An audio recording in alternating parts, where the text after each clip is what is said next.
All right, hello everyone. Welcome back to the Fit IT Guy. Today we're going to be talking about cabin overheat protection and why you may be using it the wrong way and why you probably don't even need to be using it at all. So let's take a look and find out. So what is cabin overheat protection? Well, cabin overheat protection was originally released in 2016, and this was released before there was such thing as keep mode, dog mode, or camp mode. So this was the original dog mode per se.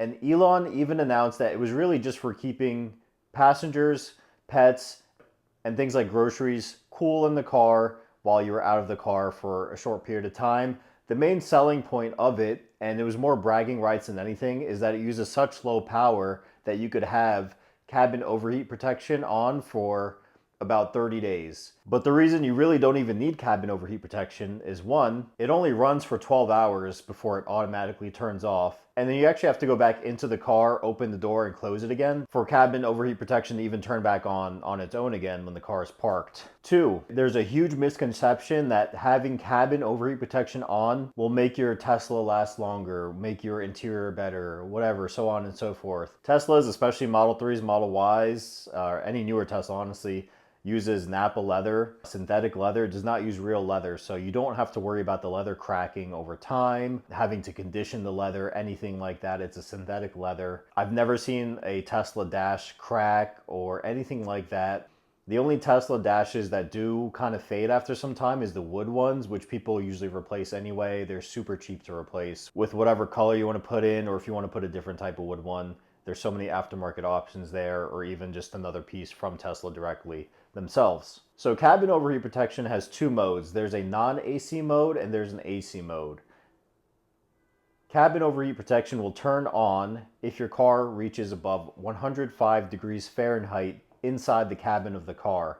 Now, people freak out when they see, especially in the summer or in places like Arizona, California, Nevada, people freak out when they see that their car temperature inside by looking at the app is 140 something degrees Fahrenheit or whatever, and they think that this is extremely hot and it's dangerous for the car. It's not at all. All cars get very hot inside. We know this, especially if you have a car with black leather seats. If you go to sit on those seats, it's going to be very hot. No matter what car it is, no matter what brand, especially a car with the sunroof. Obviously, the Teslas collect a little bit more heat because it does have the full glass panel roof, the Model Y especially. So because of the fact that people can see this temperature on their app, they really start to freak out. But if you just went to any other car and you took the temperature inside, let's just say a random Volkswagen Golf, an Audi, a BMW, whatever. If you go inside the cabin on a 100-degree day, it's probably going to be well over 120 degrees inside the cabin, if not more, probably closer to 130, 140. You just don't know that because you don't see the temperature on your phone.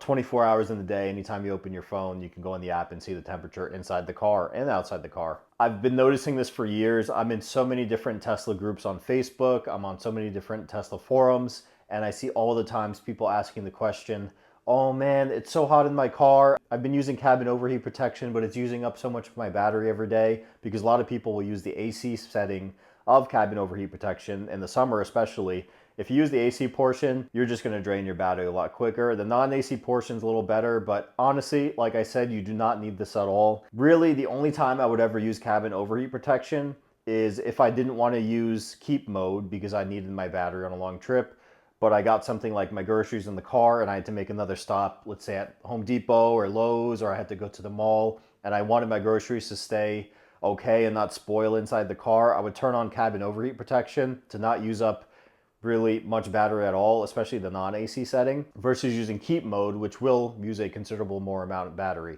So that, or if you still have passengers in the car, but again, you want to save on battery and you're just going into a store for a few minutes, you can turn on cabin overheat protection. But the biggest misconception with cabin overheat protection, again, is the fact that people think it's better for the car. It's not better for the car in any way. The car has its own battery thermal management system that will protect the battery, will protect the electronic components of the car if it needs to. You're going to hear that your car fan runs, especially in the summer, whether cabin overheat protection is on or not.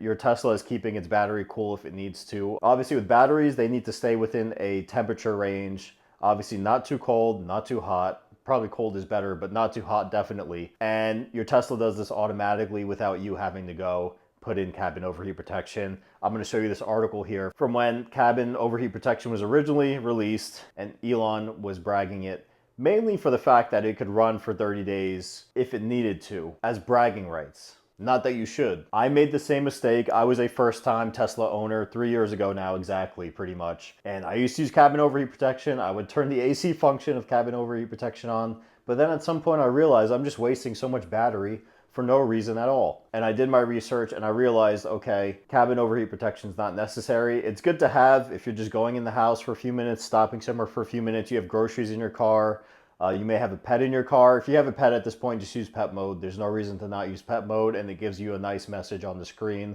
for people to see that you have pet mode enabled in your car and that your pet is not suffocating and overheating inside the car. Another thing I want to mention, your touchscreen is going to be fine, your dash is going to be fine. I've never seen a melted Tesla dash, or melted Tesla headline, or anything like that.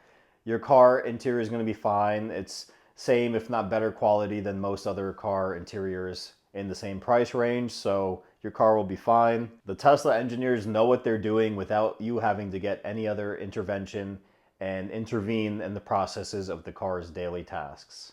The whole point of Tesla ownership is for it to be seamless. Part of that seamless experience is that everything is already designed to take care of itself on its own. All you have to do is top up your washer fluid, make sure your tires have a sufficient amount of air, and 3, just be in the driver's seat. Let the car drive for you. That's it. It's plain and simple.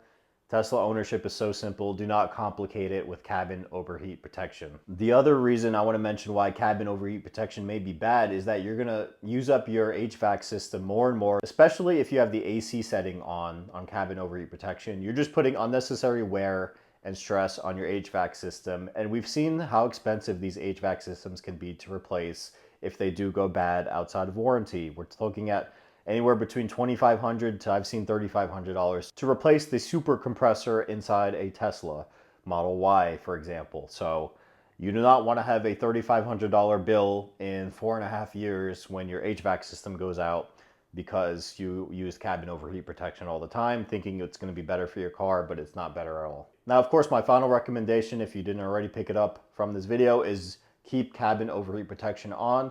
You're going to save wear on your battery. You're going to save charge cycles. You're going to save wear on your HVAC system. Just keep it off. There's millions of cars in Arizona, California, Nevada, all these other countries in the world where it gets way hotter than it does get here in New Jersey. And all those cars are not using cabin overheat protection because they're just normal cars that don't have such a thing. And they're totally fine. It's not going to do anything different for your Tesla. Save your battery. Save the thought process, just enjoy the car and drive it the way it is. But I'm curious though, how many people are using cabin overheat protection now? And how many of you will actually stop using it after watching this video? Did I change your mind? Did I actually tell you something that you may not have known? Did I do a good job in informing you the actual purpose of cabin overheat protection? Please let me know. I'm very curious. I always just like to see these statistics as an engineer. Numbers like that excite me. So thank you very much for watching. I hope you enjoyed this video. You can also check out my motorcycle channel that I'm just starting, working on my 2 Ducatis. You can see one of them behind me here with my Model Y Juniper over there.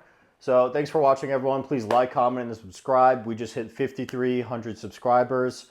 Really trying to get to 10K subscribers before the end of the year. That'll be awesome. So thanks for watching. I'm going to be posting a lot more informational tips. In a week, the weather should be starting to get better. I'm going to start posting some accessory videos again and other modifications that I'm doing to my 2026 Model Y Juniper. Obviously, it is the most customized Model Y Juniper on all of YouTube, and I'm going to continue doing as many customizations and modifications as I can and review some of these products for you guys. So thanks for watching. Please like, comment, subscribe, and see you next time.